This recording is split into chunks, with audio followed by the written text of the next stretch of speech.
you're from Wisconsin. Now tell me, is that an inherently funny place? Like, where does the comedy come from in that? I never thought about that. I mean, Wisconsin is, there's definitely funny people from Wisconsin. I'm from Madison. I mean, that's, Chris Farley. I mean, there's definitely funny people from Wisconsin, but I'm not sure if there's something in the water or not. Probably not. That's a fun place to be from, though, Madison, right? I would imagine. What was growing up like, and what drew you to comedy originally? Good question.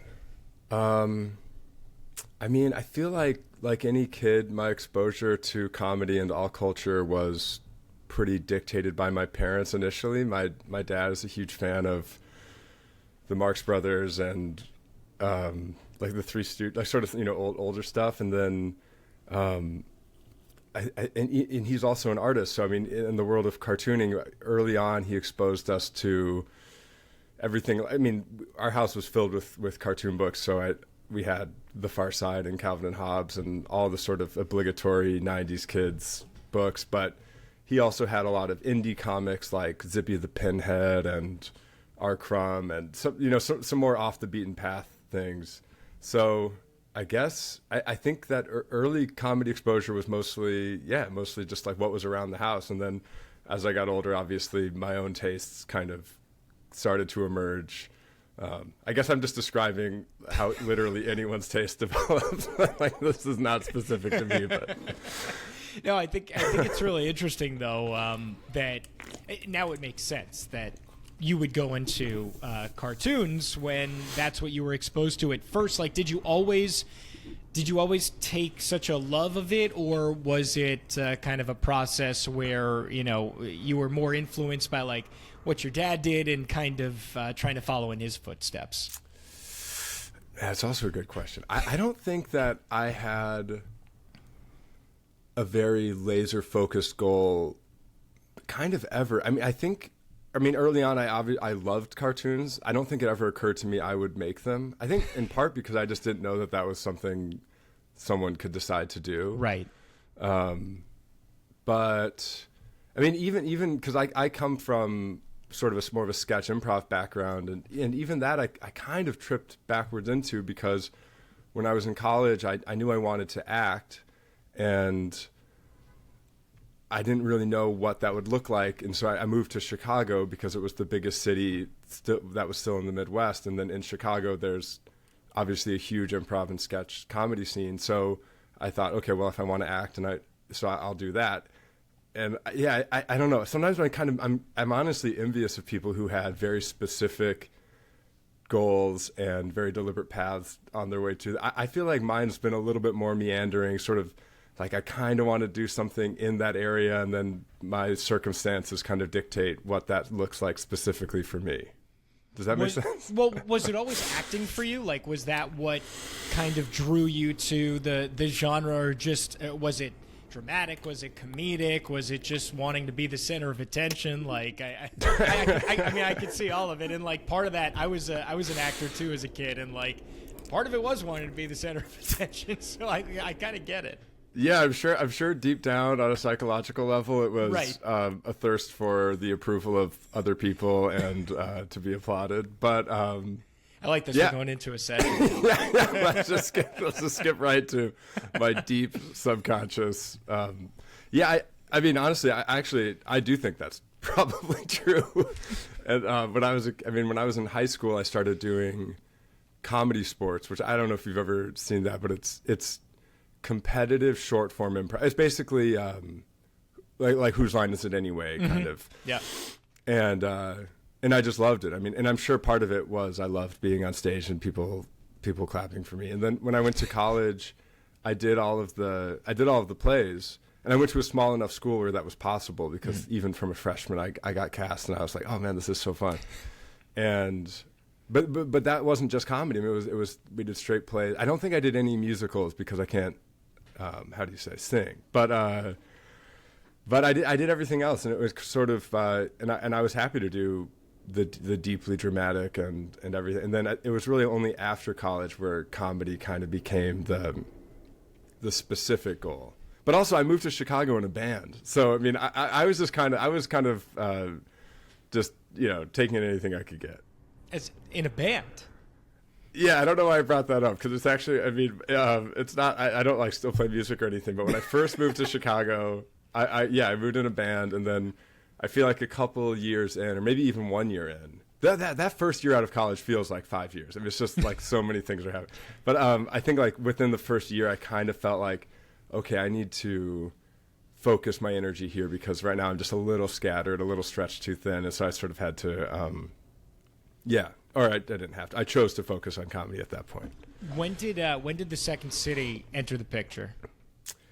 It was right away because I knew the name. I mean, if you look up sort of all your, I think like people of my generation, if you look up all the comedy people that you grew up on, your Colberts, your Carells, your Tina Feys, even going back to like Dan Aykroyd and Bill Murray and all those guys. It's just sort of the common denominator. So I definitely knew what it was, but I don't think I really knew what it was. Like I knew the name. I knew that it produced really cool people that I admired.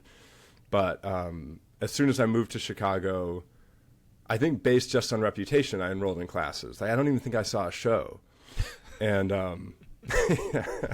which is looking back, that was a mistake. But yeah, I started right away. I think I started taking classes maybe 8 months into my move, mostly just because I put it off until then. And then from that moment on, it was just kind of, that tour. My goal when I first started was to tour with the Second City. That was kind of my goal, because now I'm getting into like the nitty gritty of the Second City. But there's a touring company and a resident stage, and I thought, oh man, I really want to be on the road, and I think that'd be so much fun. And so that was kind of the North Star when I first started out.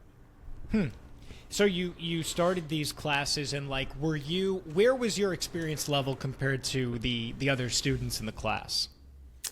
It was a pretty wide range. I mean, I had done improv in high school, and I did do it in college also. It was all short form games. So again, the sort of more gimmicky improv, that like people are familiar with from Who's Line. But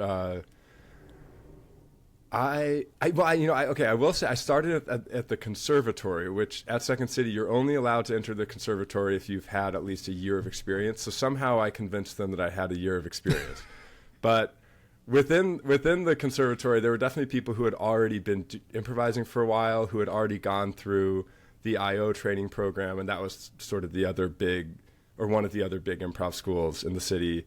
And I do think I was a little bit behind. I probably was in the middle. I feel like I was probably firmly in the middle. There were some people who were very experienced who on day one, like I had a friend, Vince, who he became my friend in the class. And in day one, I was like, oh, this guy's already, like, he's already very, very good. And then there were other people who were, more on my level. Sure. But yeah, wide range. Wide range is the short version of the 5-hour-long answer I just gave you. Well, what makes you good at improv? I did it more as a kid than, like, I would love to get back into it and like start to learn the craft a little bit more, and especially I feel like it could help my profession as like a sports broadcaster. But what is it like that you think makes you good inherently at improv?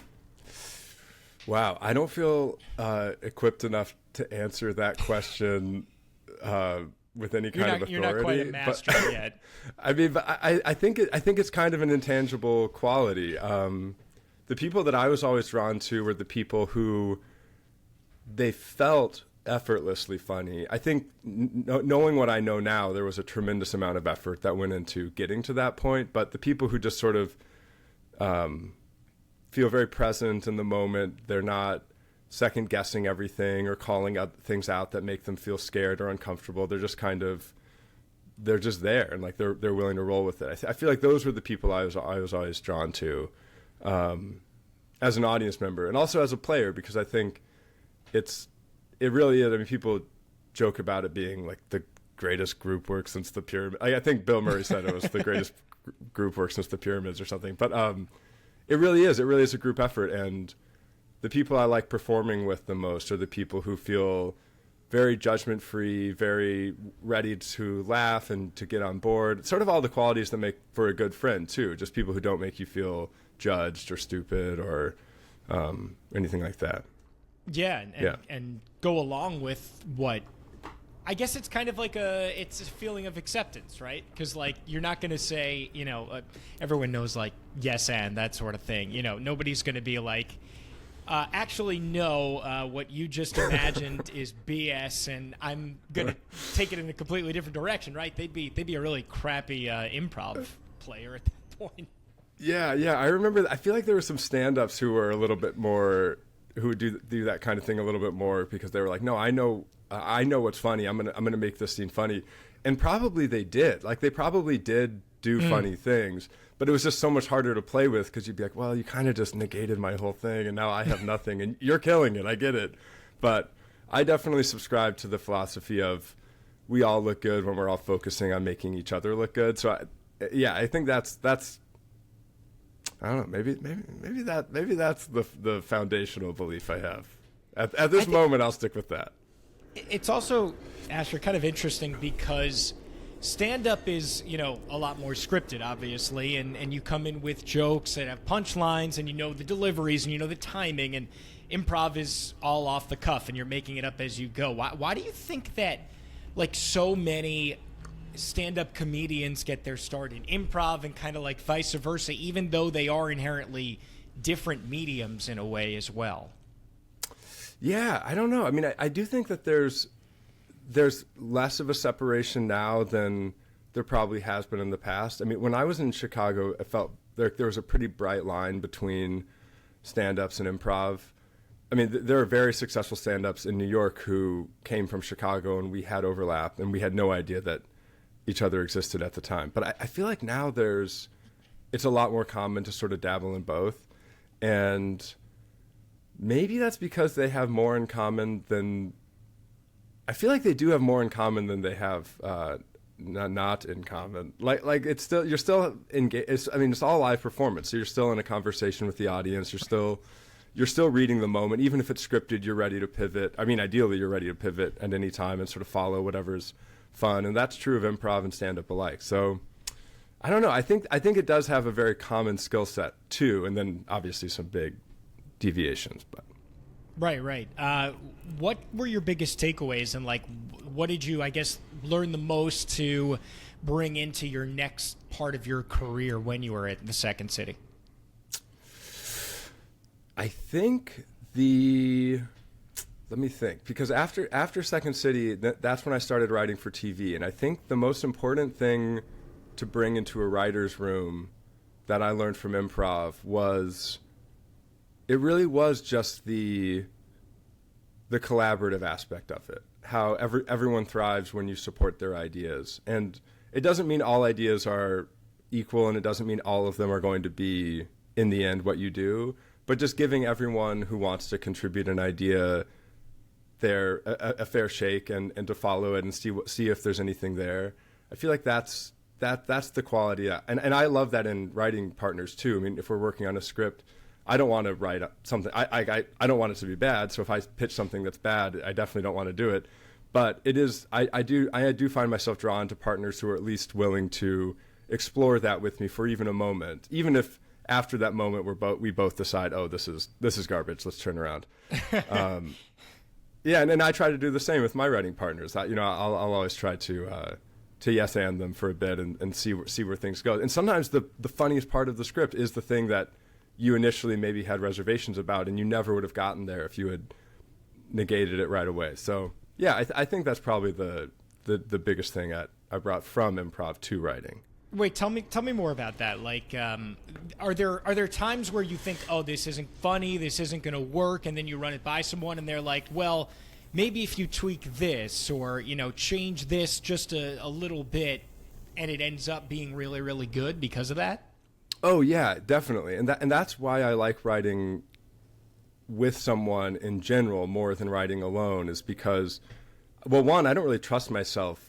Some of the ideas that I like the most are not the ideas that end up being successful, and some of the ideas that I second guess enormously end up being great. So I really treasure the experience of having someone with me who can sort of check all of my instincts and I mean, I guess honestly this is probably the live performer's mindset, because when you're performing live, there's no doubt whether or not the audience is liking it. You're getting feedback, real-time feedback in the moment at all times. Whereas if you're writing something that then is going to be shot and then shown to people, it's more an act of faith. So if you're writing with someone, they can sort of serve as both the writing partner and an audience in a way, and sort of gives you that real-time feedback that lets you know whether or not something is working. I feel like that's got to be terrifying in some ways, to like pour your heart into something or put so much time in, and ultimately you have no idea what the audience is actually going to receive it as. Oh man, yeah, absolutely. And then you think about, everything I do has a pretty quick turnaround, so at least I find out very quickly whether or not something works. But then you think about someone who spends 10 years on a novel or something, and that is just, that's an unthinkable experience to me. And maybe I'm gonna eat my words when I want to write a novel next, but it's just so hard. I just can't imagine that. And I know you're getting feedback from your editor and friends who you show it to, but yeah, I really need a little bit more of a feedback loop than I think they get. Well, yeah, one of your jobs is working and writing on The Late Show with Stephen Colbert. So are you writing these things that day? Are you developing sketches for a little while? Like, how exactly does that work in terms of the writer's room for that show? Well, that's the thing that I'm not supposed to really talk about, any like behind the scenes writing stuff. Can we cut that part out? I'm so sorry. Yeah, for sure. I actually sincerely want to, but they just want me to avoid. No, that's fair. Yeah, I'm so sorry, man. No problem.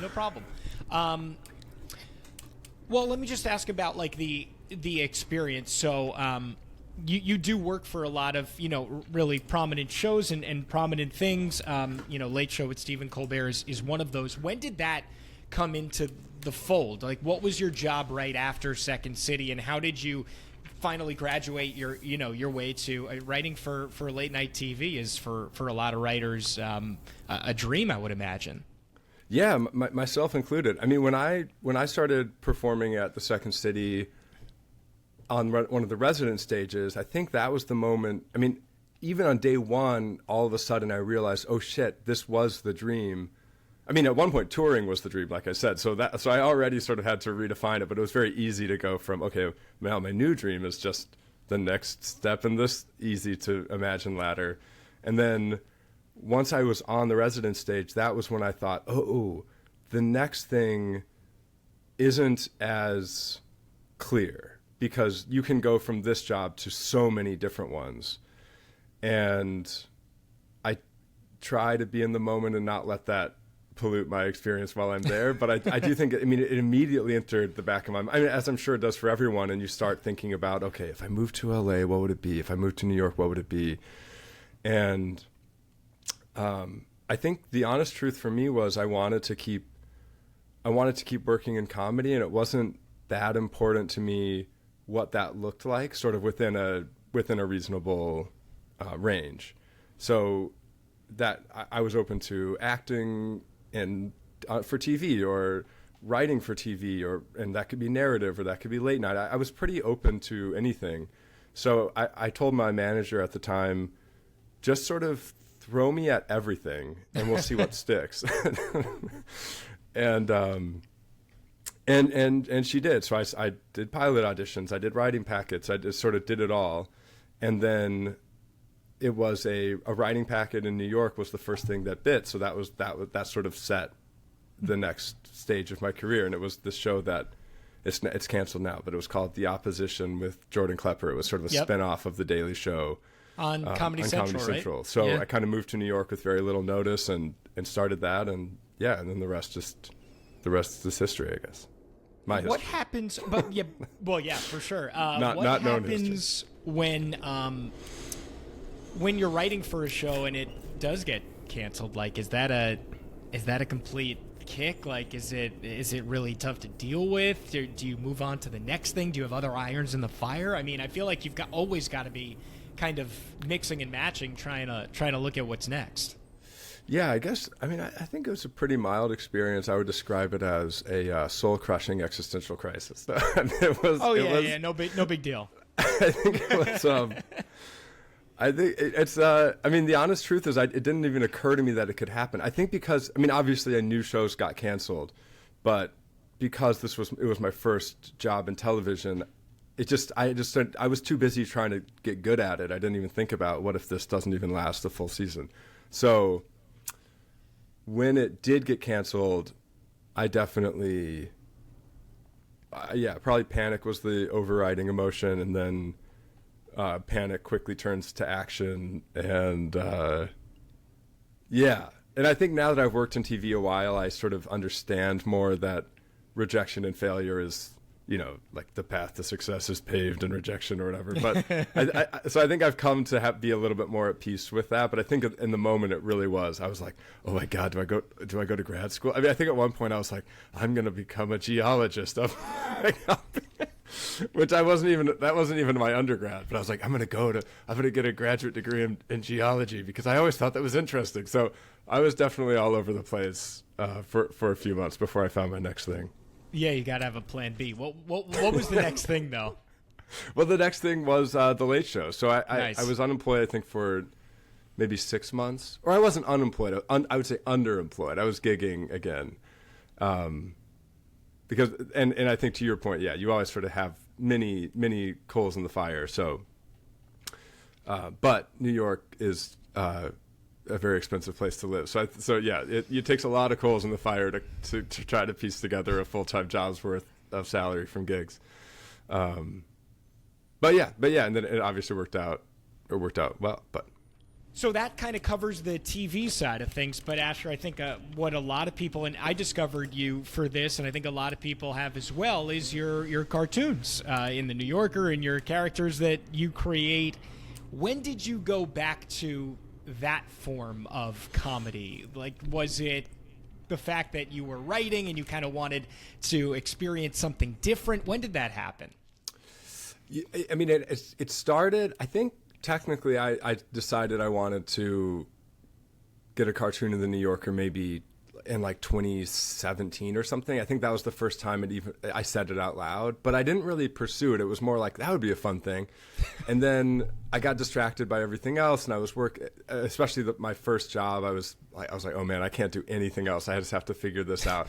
So it sort of took a back burner. And then I was at a party that was just a bunch of comedy people, and everyone there was basically TV writers. And there was one guy, Jeremy Wynn, who's a very talented New Yorker cartoonist. And I just started talking to him, and he asked me what I did, and I told him, and I asked him what he did, and he said, I'm a New Yorker cartoonist. And I think that was kind of I was like, oh, whoa, like, okay, so how did you do that? Because I just never met someone who did it. Right. And I think honestly, my perception of New Yorker cartoonists at the time was that there were just a few of them, and they'd all been doing it forever.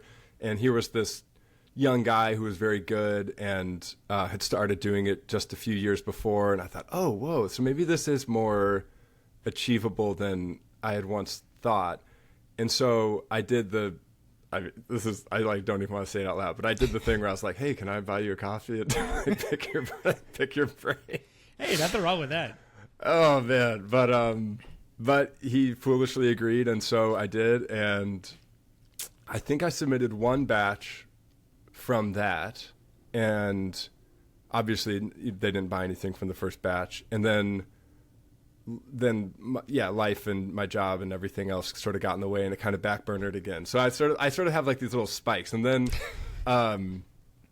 when it really started was, this is like the defining moment of so many people's lives right now. But when the pandemic hit, and I'd been doing live shows a lot at the time, and all of a sudden that just wasn't available anymore, and these theaters started closing, and there was talk about like maybe they'll never come back, and I was like, oh man, this was kind of one of my big creative outlets, and now I'm stuck in my house.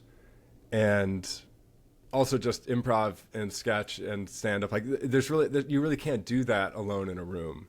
So, or on Zoom for that matter. Not well, yeah. At least. Oh, I did a few Zoom improv shows early on.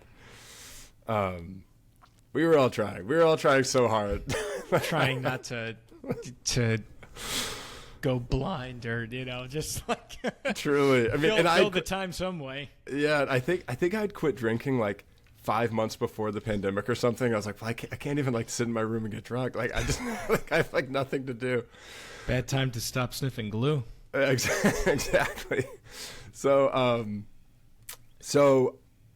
yeah, I mean, I was working remote. I wasn't leaving the house, and so I all of a sudden had something like 8 hours that basically were available that weren't before.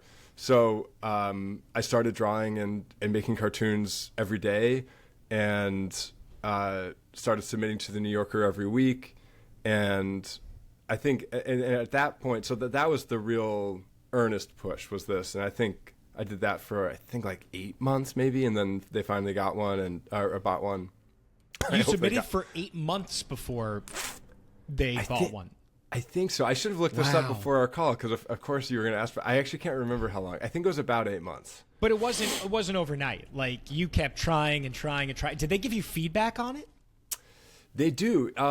The editor is. I do remember one time, because initially it's just kind of radio silence, and that's just the nature of the beast. And then sort of the first step towards acceptance is when you get a personalized rejection that actually addresses what you submitted, and that's sort of how you know you're at least being looked at, I guess. And I remember her feedback was basically, these jokes work, but I think the drawings need a little work. And I mean, she was absolutely right. I mean, I really was not. I mean, I'm still not a talented illustrator, but I took that feedback to heart and went back to the literal drawing board and tried to tweak how I drew characters and try to get better at drawing hands and all the sort of stereotypically difficult things, and turned it around. And then, although the first cartoon I sold, actually it was dogs, so it didn't even matter what my people looked like. They don't quite have hands, but they do have they do have paws. So I know paws. Paws are easier to draw than hands. A little bit. Fewer fingers to get wrong.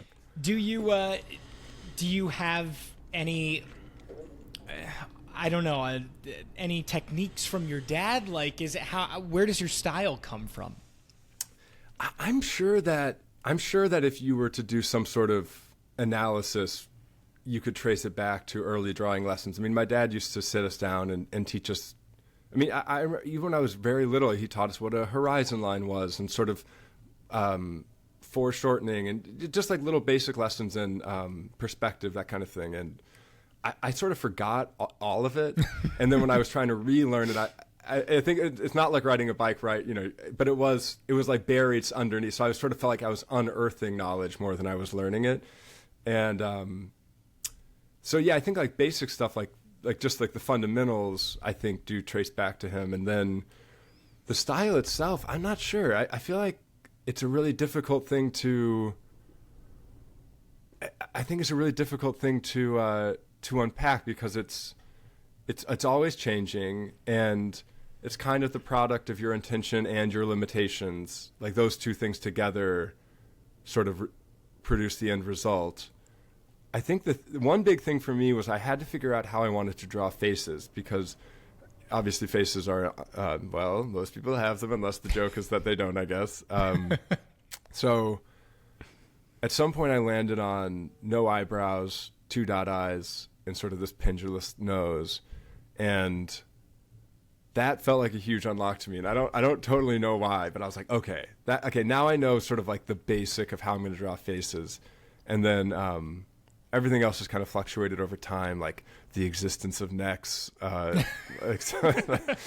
the noses and the eyes have sort of remained constant. That's my constant. It's interesting too, because obviously that's the foundation of any like conveyance of emotion, or and you're gonna have people in a lot of these, of course, and you end up going with something that's like so similar.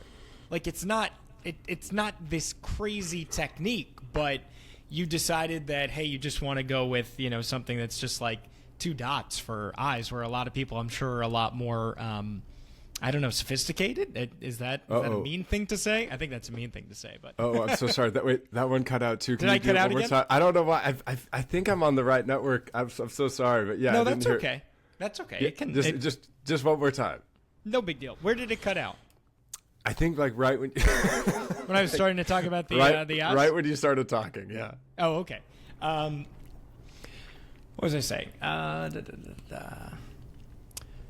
I think it's so interesting that you go with something so basic as well, because faces are obviously so important, right? Because that's the way that you convey emotions, and so many of your cartoons are going to have human faces in it, obviously. But you went with just like 2 dots for eyes, and like that signature nose, and it's not anything that's sophisticated, but it certainly works for comedy. Yeah, it is. It is interesting because some cartoonists, like I know, if you look at Will McPhail, do you follow him? I sure do. So I mean, he's an incredible artist, and I think famously his faces are so expressive, and that's kind of what people are drawn to. So I mean, myself expressive, included. like his eyes are, but they're also very unique. I feel like how he draws faces. Oh, absolutely, and I think so. I think I think my characters are much less expressive than. I mean, taking out eyebrows kind of actually eliminates a ton of facial expressions. Like I can make people smile or not smile, but that's kind of the that's all you can do. An exhaustive list of the changes I can make. But yeah, I don't know. For some reason, I'm just drawn to these kind of blank. It's not lifeless, but I kind of like these sort of blank looks. I'm not totally sure why, but yeah, I personally am drawn to it. So does the text do more heavy lifting then in your mind? Well, probably. I do think that I'm a writer first and not an illustrator. Well, I mean, chronologically, I am a writer first and an illustrator second. But I also think approach-wise, I'm a writer first.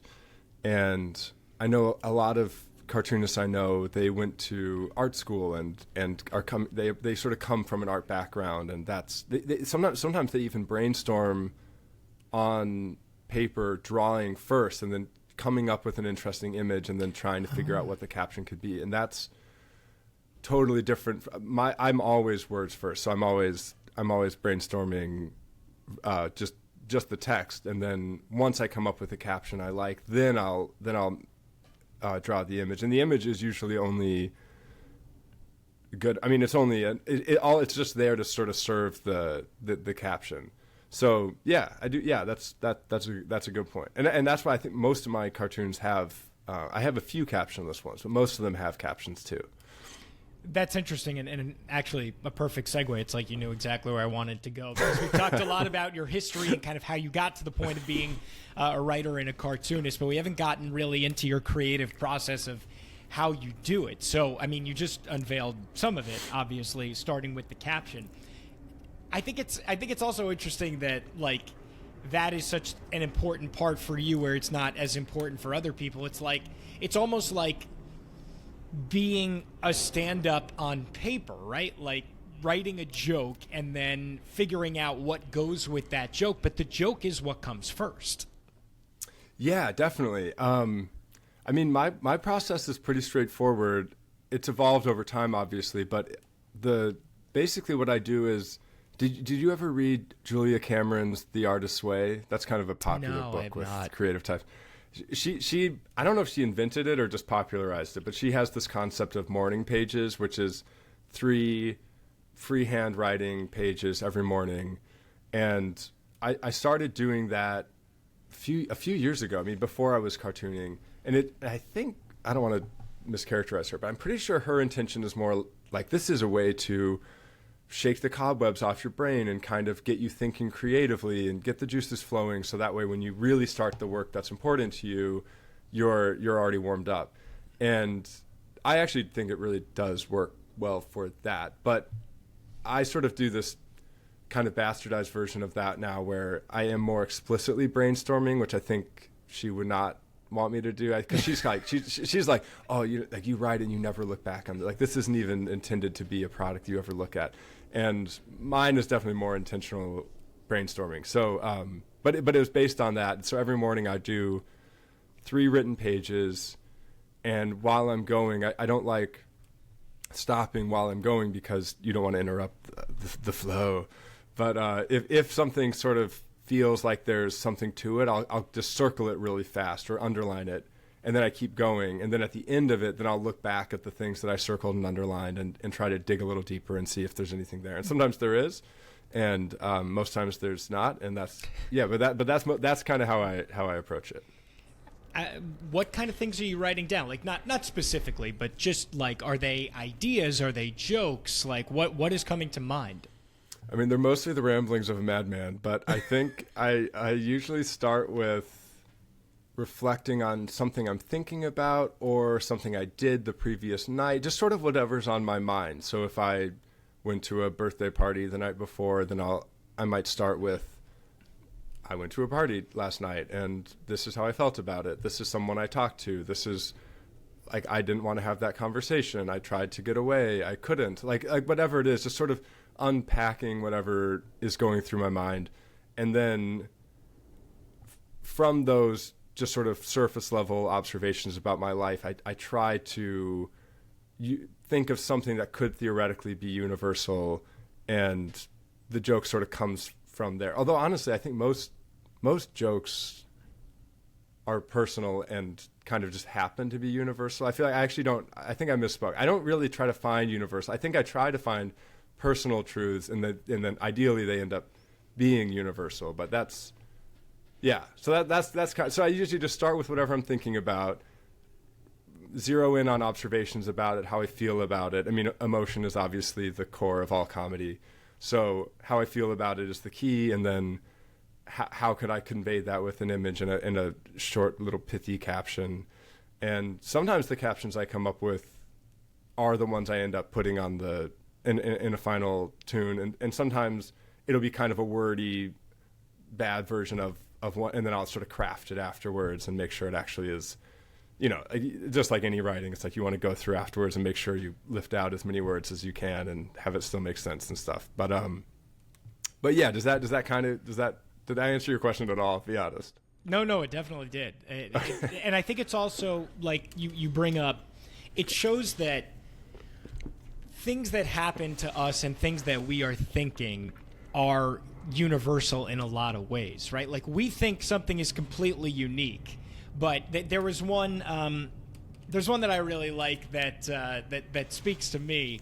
That's the guy that's in a room, the whole house is on fire behind him. He's looking at the fire extinguisher and he's like, I knew I came in here for something.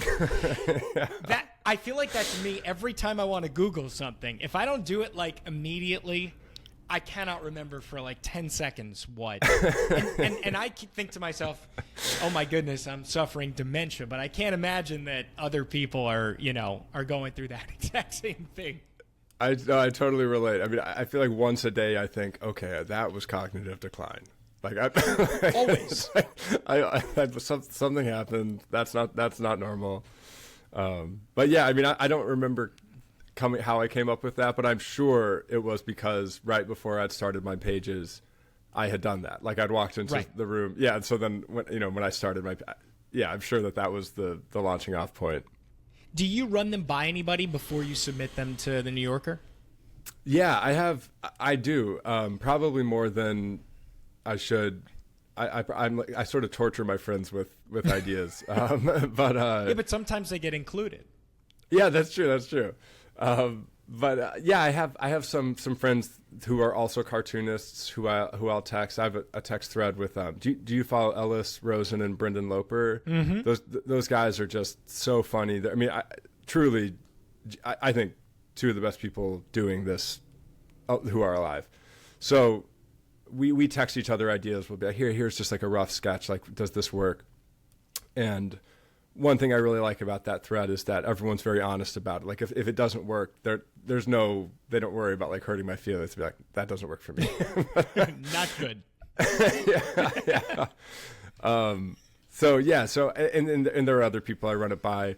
I mean, God bless my wife. She has probably had to look at rounding down 7 million cartoons in the last 3 years. But so I definitely run it by a lot of people. And I do think that if if one person doesn't get it, I'm kind of like, okay, that might be a difference in taste.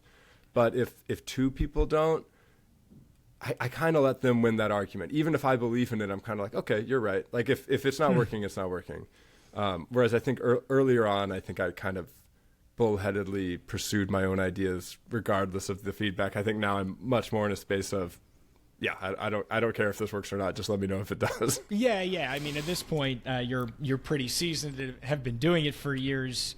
I think you talk about, having that text chain with Brendan and Ellis. It seems like there's not that much competition. Like, it seems like a really friendly, almost fraternity of New Yorker cartoonists at this point. Like, is it as friendly as it seems? I mean, if it's not, then I'm left out of it, and like I'm the one that they all hate and talk about behind his back. Because from my perspective, it is. So I really hope that that's true, that I'm not delusional. Yeah, I was actually really surprised by that because it's such an isolating activity, and coming from improv, which is so inherently group based, I sort of thought that this was going to be lonelier than it was. And once I started doing it and people started welcoming me into the community and having, like, they'd be like, hey, we're all, the cartoonists are all going out for drinks on Thursday night. Like, let's all, it was really cool. And I really do think surprising. And I think it's been the most welcoming community of people since improv. So I sort of found like a second wave of that kind of dynamic, which I think it's cool because I think that's actually kind of hard to find in life. So yeah, I feel really lucky that it's there. It really is. Are you guys like? Is there some sort of deal? Are you on contract? Like, is it all freelance? How exactly does that work?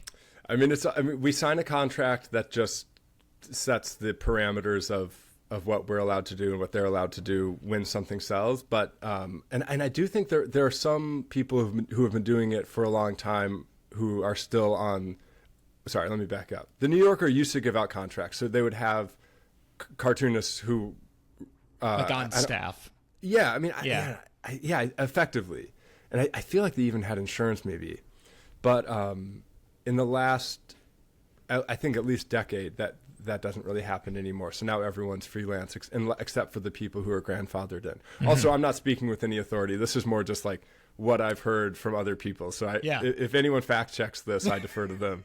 But everything's very, very freelance. Freelance. Mm-hmm. Still, though, I would imagine when you submit a cartoon and you think it's good and it's been peer reviewed by the people who do it the most, like, are they getting rejected at a high rate or a lower rate? Like, do they pretty much accept anything that you give them? How does that process work now? Definitely not that. We submit batches every week, and I basically do 5 every Tuesday. 5, okay. 5, and then at most 2 of those have sold. So even in the best case scenario, the majority is rejected. Got it. And you always have the option to resubmit a cartoon if you believe in it. Then I know people who will submit it again and be like, hey, I really like, this is, I think this time they're gonna buy it. I personally haven't done that yet, but yeah, it's definitely majority. It's like every creative pursuit, majority rejection, and tiny little successes that you hang all of your self-worth on.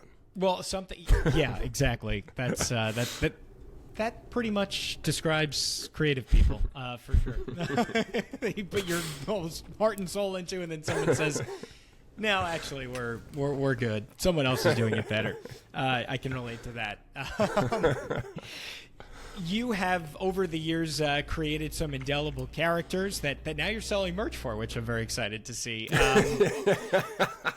Where does Eugene come from? Who is the inspiration for Eugene? For those not familiar, you can go on, Asher's Instagram, a lot of different ways to find him, but he's this portly, older, bald fellow, I guess you would say. Is he coming from your real life, or is he just conjured from your imagination? I'm not sure. I feel like there within me. There's two wolves, and one of them's Eugene. I don't know. I think that it's that he kind of just appeared one day, and I don't know. I was actually thinking about this the other day because I feel like maybe I crave collaboration so much, and in this pursuit I don't have any, that I kind of created a collaborator. Like he's kind of this like a friend of mine who can like go through this with me because I don't have anyone. So that's the psychological analysis side of it. Although there was an interesting debate because I thought of him. Well, I won't say what I think, but there's a debate online over whether or not he's an older guy with gray hair or a younger guy with red hair, which I thought was kind of fun because it's gray tone, so you can't tell. Right. And yeah. I mean, if he is younger, it's obviously an unfortunate aging process for him, but. Yeah, I would think signs point towards one end of that spectrum, but I'm agnostic. I won't weigh in. No. I mean, it's up for interpretation, right? Yeah. Well, you're about to release your first book of cartoons called "Well, This Is Me," which comes from one of those tunes, and it comes out on June 18th, which we're very excited about. That's 2 days after my birthday, which I know you took into consideration as well. I wanted to give you your day because I didn't want to overshadow it, but I thought it should definitely come around Alex's birthday. Yeah. There's no doubt about it. I mean, being a fellow Perlman, it makes sense that you would consider that. So I appreciate that a lot. For sure. Let me have my day, and then we can celebrate Asher afterward. Exactly. So you've been drawing for years for the New Yorker. How did the idea for a book come about? I think. First of all, thank you for even talking about it. I'm so excited about this book. I think on some level I've wanted to have something like this for a very long time. Again, like I said earlier, I was raised with all these cartoon books around me. So, and actually one thing I really love is the publisher for my book is the same one who puts out Foxtrot and The Far Side and Calvin and Hobbes and sort of all the ones I grew up on. So it really feels like kind of being welcomed into this family that I've peered through the window of for so long. So it's really cool. I think the general idea and desire has been around for a long time, and I think the specific one, it honestly probably came about once I had enough cartoons to conceivably fill a book. I think that was when I was like, well, okay, maybe I should make a book. And then, I think I was kind of scared to pitch it at first, and I sort of put it off and waited a bit, and then eventually I thought, well, let's just do it. So I pitched it, and they were nice enough to accept it, and I guess that's I think that's kind of the whole story. How many cartoons are in the book?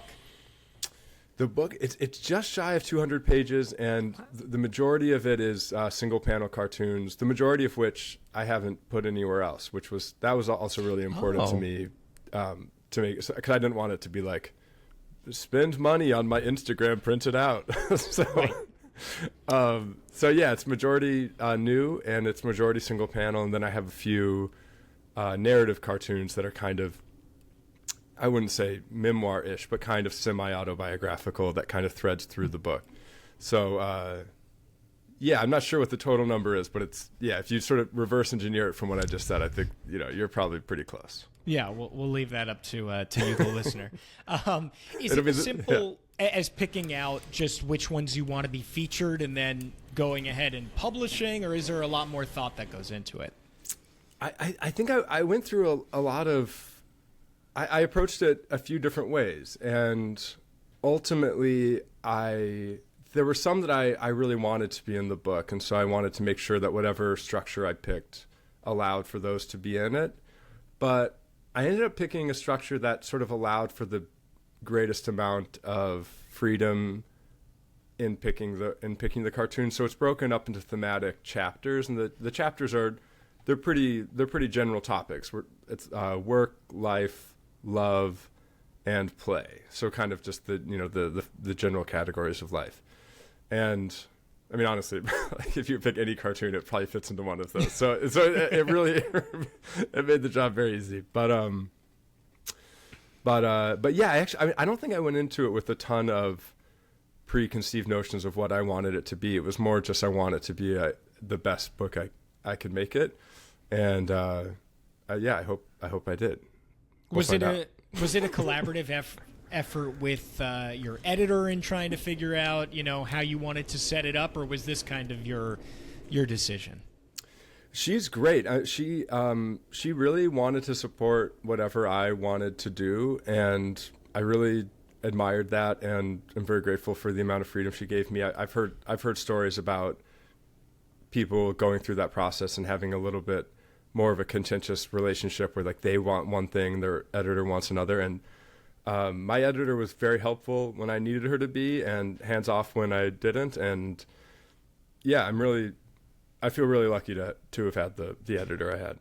Shout out to Patty. Shout out to Patty. Patty. Thank you, Patty. Can't wait to see it. Where can people pick it up? Well, it depends on when this podcast comes out. If it comes out before the book, you can pre-order it online. And if it comes out after the book, or more importantly, your birthday, then people can go to hopefully any bookstore, but realistically maybe a set number of them that I don't know. Well, the beauty of a podcast is that it will come out before the book is released, and then it will be living after the book is released, where you can still buy the book. Okay, there you go. So if you're listening to it now, before, pre-order, and if not, please go buy 7,000 copies. Very good, at least 7,000. Last thing, as I want to close out, as I do every episode, do you have any other creative pursuits outside of comedy? Creative pursuits outside of comedy. I'm always trying to learn new things and expand my creative horizons. So I'm writing narrative scripts that aren't as strictly funny as other things I've written. But my biggest pursuit right now, and this is I think it's kind of related to what you do, because you do play-by-play, right? Yes. So I've recently decided to become obsessed with basketball, and I've never watched basketball as a kid or an adult, really. So I'm getting into it. It's really fun. Do you do is that one of the sports you call? Yeah. Mm-hmm. Awesome. I love basketball. So fun. Got March Madness going on. Yeah. Wait, so what got you into basketball? Why basketball specifically? There's a lot of sports you could have picked. I know. Well, I think I have a friend, John Sabine, who's really into basketball, and he kind of convinced me that it was the best one. I think it's really fun to watch. It's really it's fast, and I live pretty close to where the Nets play, so I can go live and watch games. And I think the thing that I didn't really appreciate until recently is how exciting the characters are. Like once you start really getting into it and getting to know these characters, it's really fun to watch them on the court. So I don't know. I mean, I'm like 72 hours into this, so this is like very fresh, but I really like it. I was at that game 3 or 4 days ago when Zion Williamson had that. Did you see him? It was like an alley-oop that like shook the entire. Yeah. Yep. I just think it's so fun. I love it. So NBA mostly is what you're getting into. Right now, I mean, I'm starting small, and I'm gonna keep expanding. I feel like I'm watching Iron Man 1, and everyone else is done with Endgame. Like I'm getting to know just the first couple characters, and then the universe will expand. Yeah, you're at the beginning of the NBA universe. The MBU. Are there going to be any sports or basketball related tunes? Is that kind of what you're saying? We'll see. I mean, if I did them now, it would be probably like jokes that everyone who's known sports for a while have already thought of like 1,000 times. But maybe, yeah. I'm gonna fully transition into a 100% sports cartoonist starting tomorrow. We're gonna get you your 10,000 hours some way or another. Astrid, thank you so much for the time. We really, really appreciate it. This was a great time. Oh man, thank you so much for having me. Yeah, it was great to talk to a fellow A. Perlman. We didn't even talk about that. It was great. We didn't talk about that for sure, but maybe that'll have to be our follow-up episode. How about that? There we go. Just full deep dive into our names. Exactly. Thanks again, Asher. Thanks.